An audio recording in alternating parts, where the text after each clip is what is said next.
Sudah 50 tahun kelolaan negara Indonesia dipercayakan oleh ekonom berpola barat, mulai dari zaman Berkeley Gang sampai saat ini Illinois Gang yang sedang mengelola negara. Apakah membuat rupiah menjadi mata uang kelas dunia dan ekonomi negaranya sejajar dengan Singapura atau sejajar dengan Tiongkok? Kalimat pembuka ini sungguh kurang ajar kalau dilontarkan oleh manusia yang bodoh ngaku pintar ini seperti Bosman ini, menantang hegemoni ilmu barat di bidang ekonomi yang dianggapnya selama 50 tahun menguasai cara berekonomi negara Indonesia, namun tidak juga membuat negara Indonesia ini menjadi negara adidaya, menjadi global player. Geng Berkeley yang mana mereka membuat pondasi ekonomi Indonesia sejak tahun 70-an awal adalah para menteri dan orang dekat Pak Harto yang mendesain kemana arah bernegara ke depannya.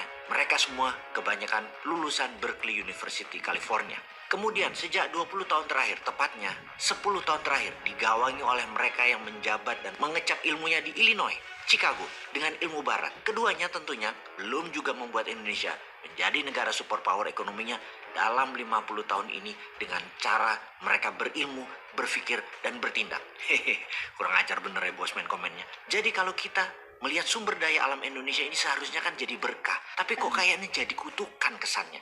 Karena tidak membuat Indonesia menjadi negara kaya, menjadi negara makmur, sejahtera, bahagia dalam 50 tahun ini. Contoh, kita ke harga-harga di zaman baheula sebagai pembanding sekitar 50 tahunan yang lalu. Bayangkan, di tahun 70-an ada yang namanya atau istilahnya Pritjigo atau bayar parkir di Jakarta 25 rupiah, 25 perak. Sekarang parkir 5.000 perak. Berapa kali lipat itu naiknya dalam 50 tahun? 200 kali atau 20.000%. Bagaimana itu jelasinnya? Dulu di tahun 70-an makan somai abang-abang 100 perak. Dapat kol, pare, somai, tahu, sampai telur. Sekarang 20.000, naiknya 20.000%. Dulu di tahun 70-an $1 cuma 370 rupiah. Sekarang 15.000. Melemah 4.000%.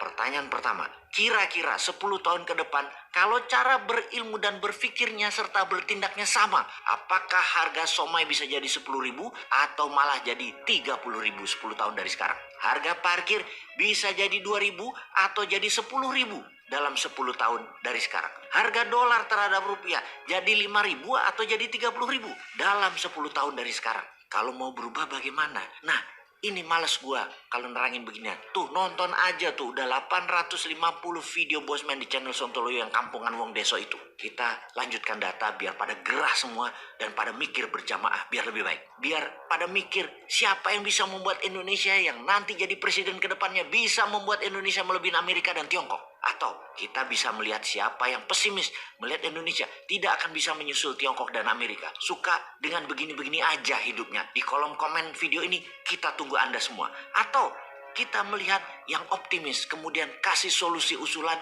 yang mudah dicerna tidak berdasarkan ilmu old mind di kolom komen video ini. Ini menarik untuk disimak. Data lain lagi adalah dalam 50 tahun produksi Indonesia hanya naik 20 kali, di mana inflasinya naik 70 kali. Seni bermain dengan inflasi adalah jumlah produksi sama dengan uang beredar. Dan dalam hal yang sederhana melihat Indonesia dalam 50 tahun belakangan ini adalah gap jarak antara produksi dan inflasi berjarak 3,5 kali. Alias, kalau kita bisa meningkatkan produksi 350% atau 3,5 kali lipat dari kemampuan produksi Indonesia pada saat ini, ke depan Indonesia adalah big giant country. Seharusnya 10 tahun yang lalu mulai dilakukan. Harusnya sudah 50 tahun yang lalu mungkin ini dilakukan. Atau ketika reformasi 25 tahun yang lalu kita lakukan ini.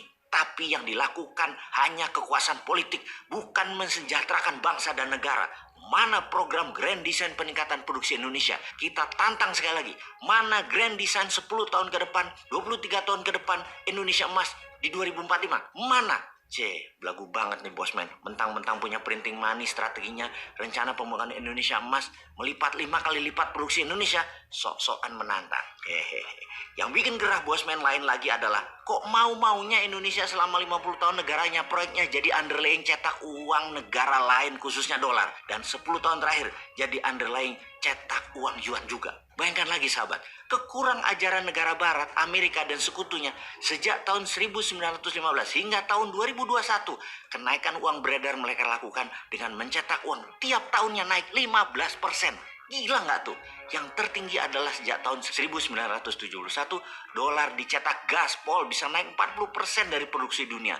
Dan Indonesia salah satu negara yang manut. Proyek Indonesia jadi underlying dolar. Dan kalau kedepannya masih model begini, ya ambiar negara ini.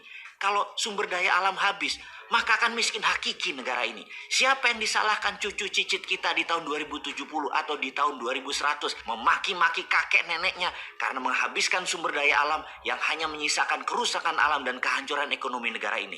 Yang kurang ajar lagi, Jepang, Tiongkok, Amerika, Inggris 3 tahun terakhir mencetak 35 triliun dolar senilai uang mereka membanjiri pasar uang yang membuat uang mereka sesungguhnya tak bernilai apa-apa. Kok malah kita kumpulin? Kapan kita sadar? Kapan kita berubah? Kapan kita menjadi bangsa dan negara terbaik di dunia? Mohon maaf kalau saya emosi, gregetan, dan membuat Anda panas. Merdeka!